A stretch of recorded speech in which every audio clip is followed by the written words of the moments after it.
আসসালামু আলাইকুম। আমি এখন যে জায়গার মধ্যে দাঁড়িয়ে আছি সেটা হলো শেখ সাজুলি রহমতুল্লাহ আলাহির মাজার। মিশরের কায়রো থেকে সেখানে যেতে প্রায় 16 ঘন্টা সময় লাগে। আমরা শেখ সাজুলি রহমতুল্লাহ আলাহির মাজারে যাওয়ার জন্য গাড়িতে উঠে গেলাম।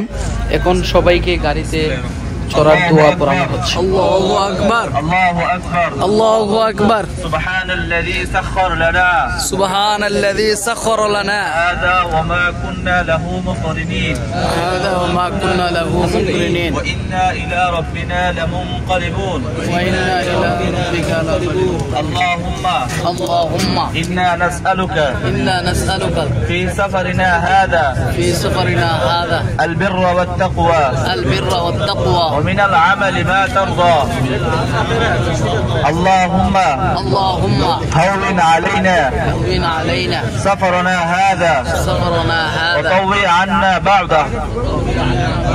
اللهم أنت الصاحب في السفر والخليفة في الأهل.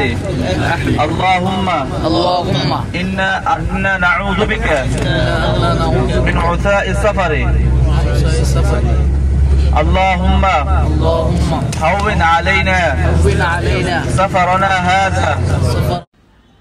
প্রিয় দর্শক বন্ধুরা, আজকে আমি আপনাদেরকে এমন এক আল্লাহর খাস বান্দার মাজারে নিয়ে যাব, যিনি মক্কা মদিনায় যাওয়ার পথে ইন্তেকাল করেছেন এবং ওনার অসংখ্য কারামত রয়েছে, যিনি আল্লাহর মাকবুল বান্দা। তো আপনারা দেখতে পাচ্ছেন, আমি গাড়ি থেকে আপনাদেরকে দেখানোর চেষ্টা করতেছি। রাস্তার পাশে শুধু মরুভূমি আর মরুভূমি। মিশরের মধ্যে অনেক অনেক বেশি স্পেস, জায়গা অনেক বেশি। তো আমরা প্রায় 16 ঘন্টার মতো জার্নি করে এখন আমরা এসে মাত্র পৌঁছলাম হযরত শেখ সাজুলি রহমতুল্লাহি আলাইহের মাজার মুবারকে। হযরত শেখ সাজুলি রহমতুল্লাহ আলাইহের মাজার শরীফ দেখতে কেমন আপনাদেরকে আমি ঘুরে ঘুরে দেখানোর চেষ্টা করব।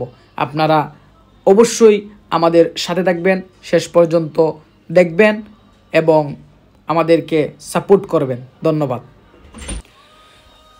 আসসালামু আলাইকুম। আমি প্রায় 16 ঘন্টা জার্নি করার পর আমাদের গন্তব্যে আমরা পৌঁছেছি। এখন যে জায়গার মধ্যে আমি দাঁড়িয়ে আছি, আমার পিছনে দেখতে পাচ্ছেন, সেটা হলো যুগশ্রেষ্ঠ ওলি হযরত সাজুলি রহমতুল্লাহি আলাইহির মাজার। ওই জায়গার মধ্যেই তিনি শায়িত আছেন। ওই জায়গার মধ্যে দেশ এবং দেশের বাহির থেকে মানুষ আসে জিয়ারত করার জন্য।